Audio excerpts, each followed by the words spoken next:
Voy a montar como el Toyota que tiene distribuidor, pero tiene muy pocos sensores. Y los sensores prácticamente están con los valores de voltaje correspondientes. ¿Qué es lo que tendrías que tener en cuenta tú?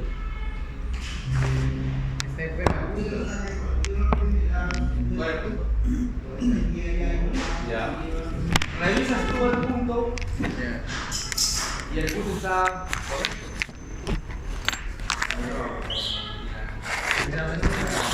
Sincronizar el. Adelantar el chispa. Ya, a ver. Podría estar ahí. Tú desapuntas al distribuidor y adelantas y trazas. Ya. Lo pruebas prácticamente adelantando y atrasando y no mejora. Ya, pero si es en gasolina, si estaría chancho, también estaríamos viendo si están bien todos los inyectores. Ya. Saca los inyectores, lo mandas al banco de pruebas Limpia. y en el banco de pruebas los inyectores están parejos. Medir la presión de la bomba. Se queda la presión y la presión está en 45 psi. Pero ¿qué tal si se va en el regulador de Oh, presión? Ya. Al momento que tú chequeas, ojo, 45 psi, en aceleración máxima, mantiene los 45. La aguja del manómetro no titubea. Tienes acelerado, sube 45, pero Se no mantiene, no titubea. Sería bien. Pero si se baja, Sería bueno. Claro. Entonces, ¿qué es lo que tendrías que tener en cuenta? Presión no puede ser. Regulador de presión tampoco. Inyectores menos. La bobina puede ser. cables. cable que pierda el chispa. Cambia bujías, cambia la bobina del distribuidor y sigue. Cambia el cable de bujías, cambia las bujías, cambia la bobina y sigue. Rotor. Quita. Compra otro motor. Compra otro motor.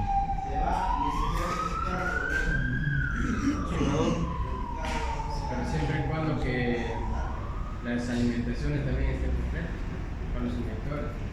Ya. La alimentación del inyector es un positivo de contacto y pulso. El positivo está presente en los 4 inyectores, no hay caída de tensión en ninguno de ellos. Solamente es gasolina nada más, no es a gas. Ya, revisas el pulso. Al momento que tú revisas el pulso, te encuentras, por ejemplo, que en el multitester, cuando estás revisando el pulso de frecuencia en hertz, la frecuencia es igual en los 4 inyectores. Si la frecuencia es igual, está bien la computadora. Si la frecuencia fuera distinta, estaría mal la computadora.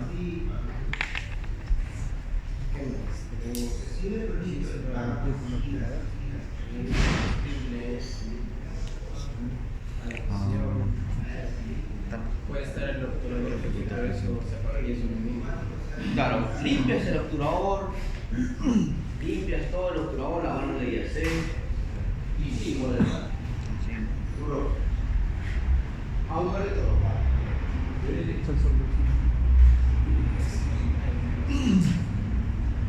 Entonces, ¿qué es lo que tú tienes que tener en cuenta El ustedes? sensor de temperatura. Sensor de temperatura, ya, muy bien. ¿Qué pruebas harías tú al sensor de temperatura, por ejemplo, si te encuentras que el sensor de temperatura tiene 4 cables? Otro cable, otro filo. Sí.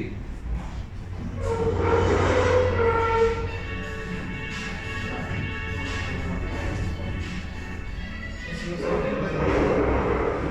Esos no son de los. Ah, ¿tú viste el Volkswagen, no? El Volkswagen tiene 4. Como 5, creo que Tiene 4. Tiene 4 cables arriba y tiene otro sensor que tiene 4 cables abajo. se alimentaba por 5 voltios, negativo, no sé cómo es. Ya. ¿Y qué pasaría si en uno de esos cables se encuentra 12 voltios? La computadora le estaría mandando mal. Y si tú lo O sea, sigues. ahí solo le entrega los 5 voltios. Ya. Pero si le entrega más, ya estaría mal la computadora. Pero si tú le haces seguimiento al cableado y no va la computadora, va al tablero.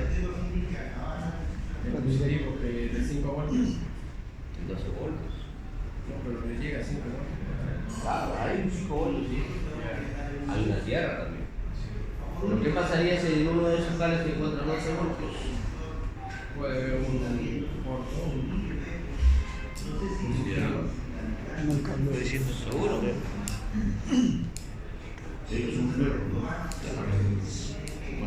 Bueno, No, tienes que darle. sí, ¿no? sí.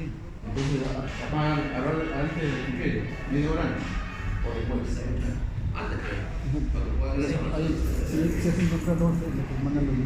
Entonces, si tú, por ejemplo, estás revisando el vehículo y estás chequeando el sensor de temperatura, y estamos hablando que el sensor de temperatura tiene 4 cables, o sea, si tiene 4 cables, son 2 transistores en uno. 2 transistores en uno. Del cual un transistor puede trabajar con la computadora, donde se cumple una tierra y un 5 voltios, como tú dices. el otro Puede trabajar con el tablero, o puede trabajar como termoswitch. Por consiguiente, si yo tengo en un extremo de la bobina del relay 12 voltios, va a dar una inductancia de 12 voltios en el cable. Si tengo en el tablero, igualito, cuando yo doy contacto, hay un positivo de contacto en el tablero. Y ese marcador de temperatura tiene una bobina y va a pasar. No van a pasar los 12 voltios directos, pero va a haber por lo menos 9 voltios. Entonces, ahí tengo que tener en cuenta ese factor. Ahora, ¿cuál es el otro factor que yo debo tener presente? Por ejemplo, ¿cuál sería? Si yo he revisado el sensor de temperatura y le he hecho el seguimiento al cableado y el cableado está correctamente bien llevando los componentes que estamos describiendo, y tú corroboras que los rangos del sensor de temperatura están dentro del valor permitido, ¿por qué motivos el motor está cabeceando? ¿Cuál sería la falla? Es con el distribuidor. Ya revisaste los inyectores, ya revisaste la compresión, ya revisaste el punto, has calibrado válvulas todavía. ¿Cuál está chupando ahí?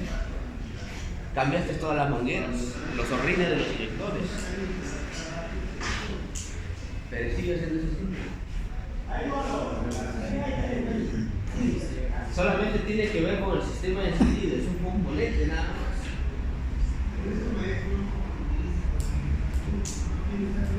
De ese componente hay algo que está roto nada más.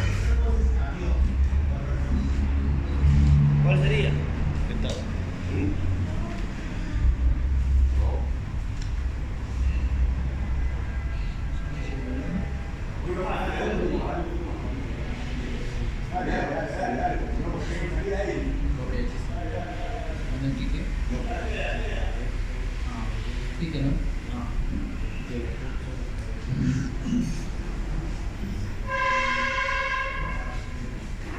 Hay un componente que ustedes tienen que tener. ¿Se trae el map?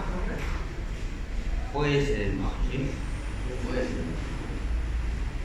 Si el map está alterado, el bajón del motor comienza a cabecear, se pone en el chancho. Claro. Entonces, uno de los sensores que te va a ocasionar esa falla es el map.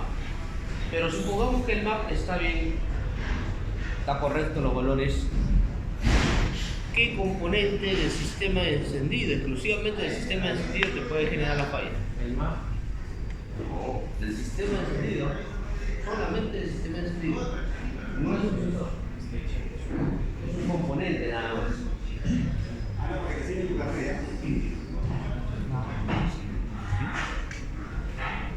De repente el ancho del pulso.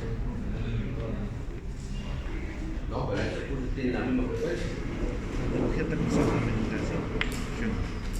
¿Cuál sería? Es un componente, no es un sensor, es un componente. Que los hace que el carro esté chancho. Claro.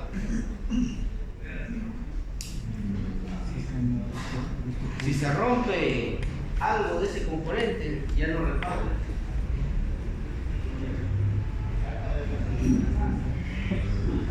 La bobina esté dando una chispa. La bobina. ¿Cuál sería? Es un componente, ¿ah?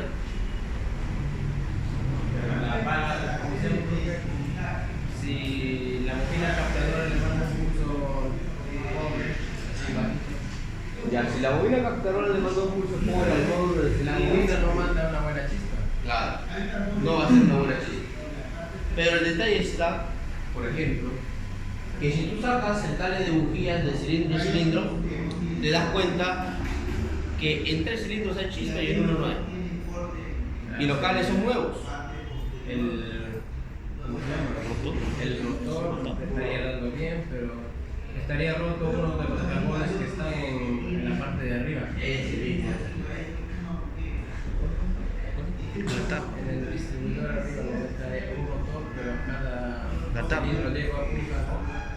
Pero si está roto un carbón ya no le da. Pegado en la tapa viene, pero sí o no. Entonces en ella no se No hace contacto. Entonces, ahí, por ejemplo, lo primero que tienes que partir es de lo más básico. De las chispas a la. Claro. Tienes que fijarte siempre tú cuando estás trabajando con vehículos con distribuidor, que de la tapa, de cada cachito, de cada poste, salga chispa. No, pero antes de todo lo revisarías sacando, por ejemplo, uno por uno los. Claro. Y si no te funciona, revisas el por qué no hay. Así es, claro. Ahora, pero, ¿qué sería si tú te encuentras chispa en los 4 postes de la tapa? Pero no llegas. O Si no como llegas, creo. te encuentras chispa que sale de acá. Sale, pero no llega a la bujía. ¿Cuál sería la falla? El cable. Muy bien.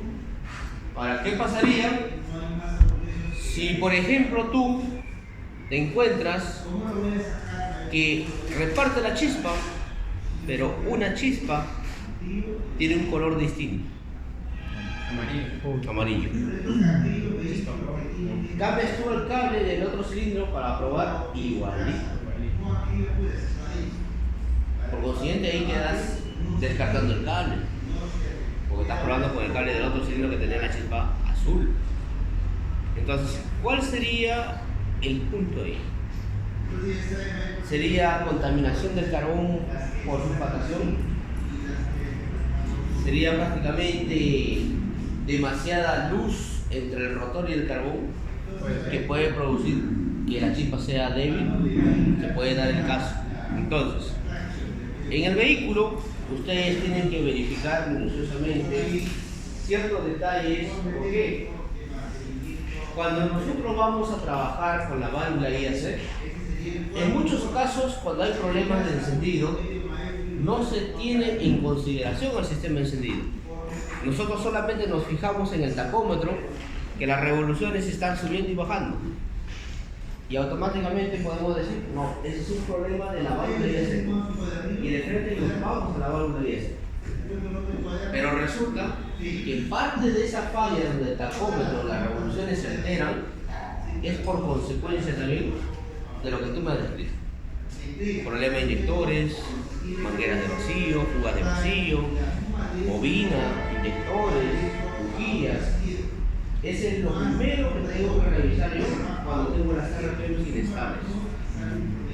¿Por qué le digo esto? Una válvula IAC, ¿qué es lo que controla la válvula IAC? Paso de aire. ¿Sí? Ahora, si controla paso de aire, ¿qué sensor se encarga de supervisar ese paso de aire? El MAP y el MAP. Por consiguiente, si esos sensores se alteran, descontrola la chispa y te descontrola la inyección. Entonces, si yo tengo un mal funcionamiento en el sistema de inyección o en el sistema de encendido, peor se va a poner el síntoma. Entonces, ante esa situación, tú tienes que corroborar el tipo de válvula IAC que vas a encontrar. Por ejemplo, en los vehículos con distribuidor, ALCA, tú te encontrabas con un obturador y un sistema de inyección. Pero el primer sistema de inyección electrónica comenzó a utilizar el sistema monopunto, el cual era un inyector sobre el carburador. Un inyector sobre el carburador. Entonces, Si tú tienes un inyector sobre el carburador, la pregunta es, ¿quién va a controlar el pulso de ese inyector? ¿La computadora de inyección? ¿El módulo de encendido? ¿O la bobina de encendido?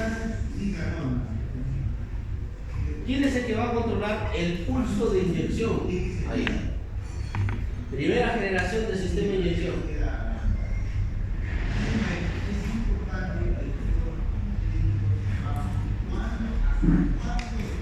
En esa circunstancia que estamos hablando, el pulso del inyector TBI o monopunto lo controla el módulo de encendido. Está trabajando a la par con la chispa. Por eso se dice que un sistema de inyección monopunto no era tan eficiente. Justamente porque compartía el mismo pulso de la bobina de encendido para poder excitar al inyector también. Pero tú tenías que tener en cuenta algo. ¿Qué traía como consecuencia eso? Consumo de combustible. Entonces, para evitar eso, los mismos fabricantes fueron perfeccionando su sistema monopunto, colocándole un regulador, colocándole un sensor MAP, colocándole un sensor de temperatura, colocándole prácticamente un sensor MAP, un sensor de oxígeno, colocándole un sensor de CO. Ahora, el sensor de CO servía para regular la cantidad de carburante que debería inyectar el vehículo. Entonces, si tú estás, por ejemplo, analizando un vehículo, el cual en esos entonces tenía su distribuidor, su obturador y su inyector dentro del obturador, el cual era un sistema de inyección monopunto, prácticamente el pulso del inyector lo controlaba también el módulo de encendido.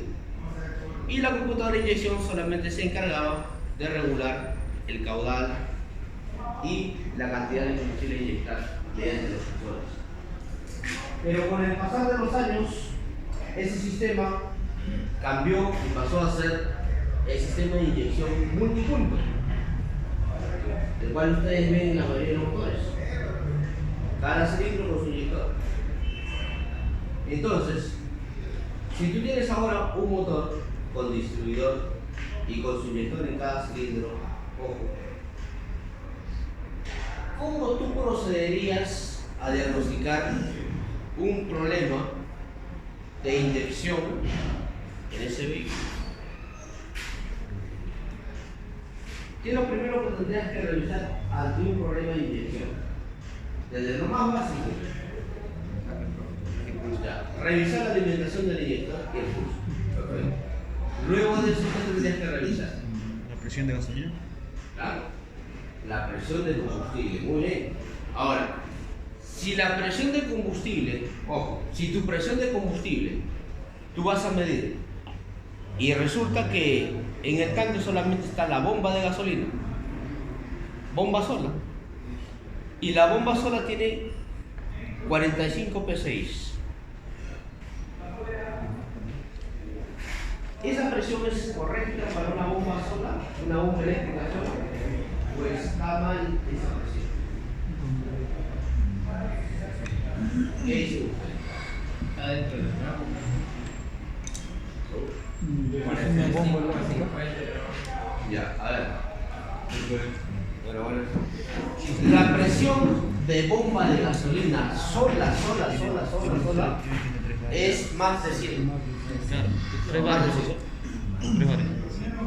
La bomba de gasolina eléctrica sola, sin filtro, sin nada, sin regulador, sin nada, es más de 100 psi. Estamos hablando 120, 150, 180 psi. Yo lo que he puesto ahorita los nuevos, 60, 70. Bomba sola, seguro, con manómetro lo has probado. La bomba sola, ojo, la bomba sola tiene una... Algunos sí llegan a 100, 120, 150.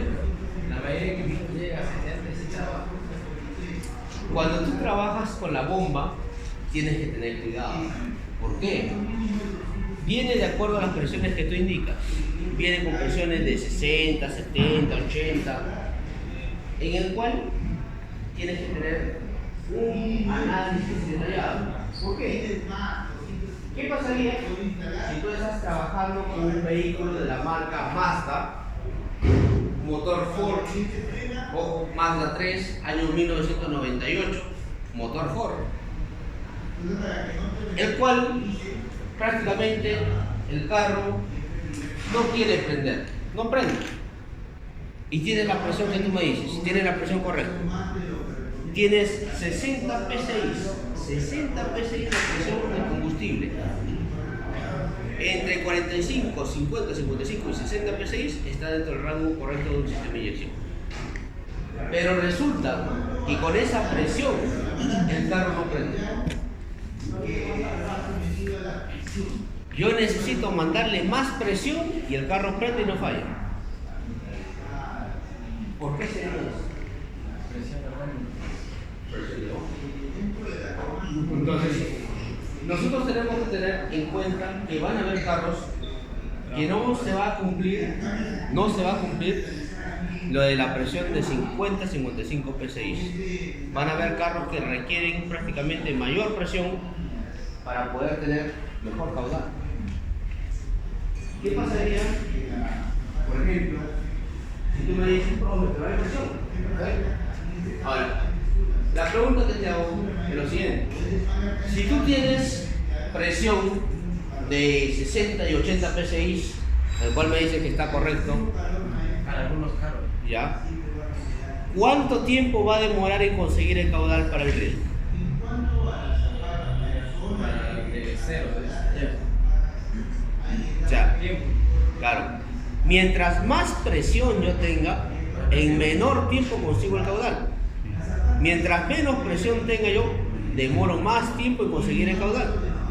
Entonces, si yo tengo un vehículo con un sistema de inyección de alto caudal, necesito yo que la presión de la bomba sea fuerte para que pueda llenar rápidamente el riel y pueda pulverizar el inyector.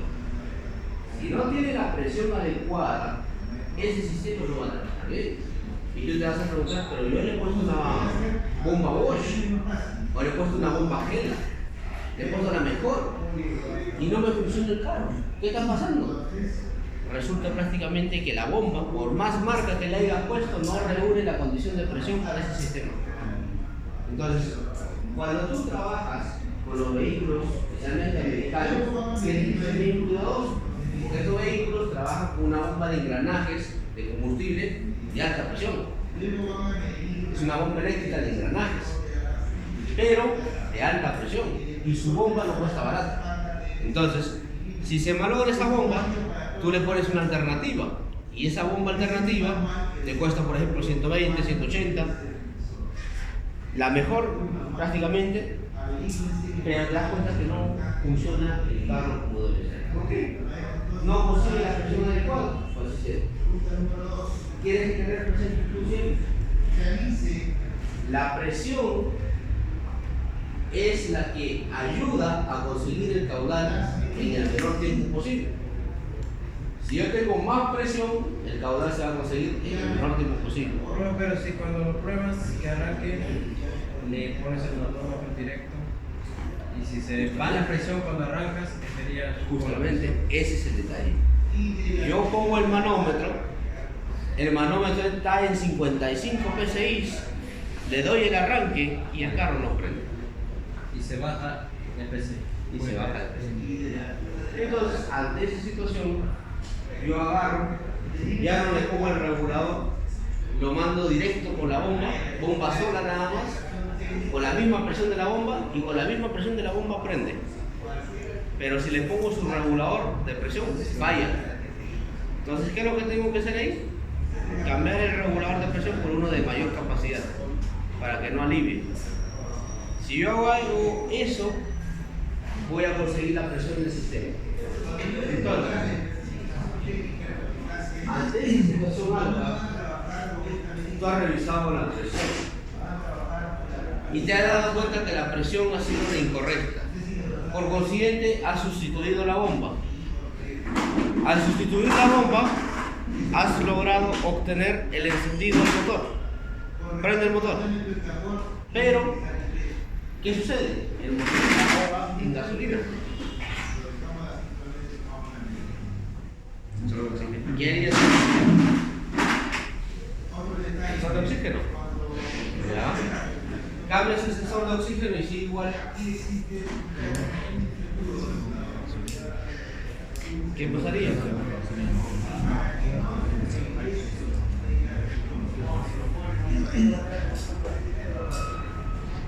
¿Qué pasaría? Si ya cambiaste la bomba, el regulador, ahora el carro prende, pero se ahoga en combustible y se aguanta. Tendrías que revisar el sensor de temperatura. ¿Y dónde vas? ¿Qué más tendrías que revisar? Filtro de aire, sensor MAP, filtro de aire. Aparte, tenemos un componente importante. El sensor CO. ¿Lambda? El sensor CO. Sí, claro. A ver. No. El sensor CO no es de oxígeno. Es un sensor de monóxido de carbono, pero no es de oxígeno. ¿Cómo trabaja el sensor CO técnico alfa? Tienes el internet a la mano. ¿Es a través Primeramente, del catalizador? ¿qué es un sensor CO? El Daewoo Racer lo tiene, el Daewoo Sierra lo tiene, el Toyota Yaris lo tiene, Toyota Yaris del 2001, 2004, 2005 lo tiene. Si eso está descalibrado, bota humo blanco y olor a la gasolina.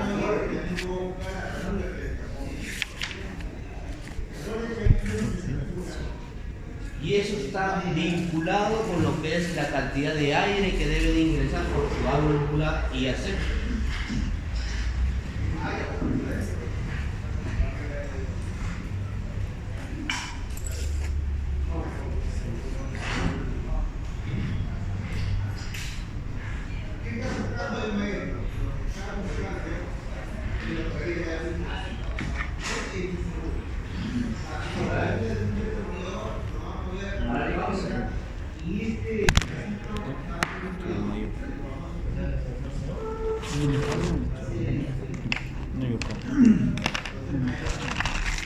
Por ejemplo, ¿encontraron el sensor CO? ¿O no existe? ¿No existe? Se fue en internet. No vas a encontrar mucha información de ese sensor. Sí, hay. Vamos a ver.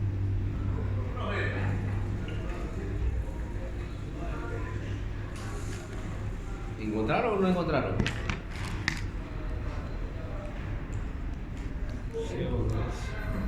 Sí o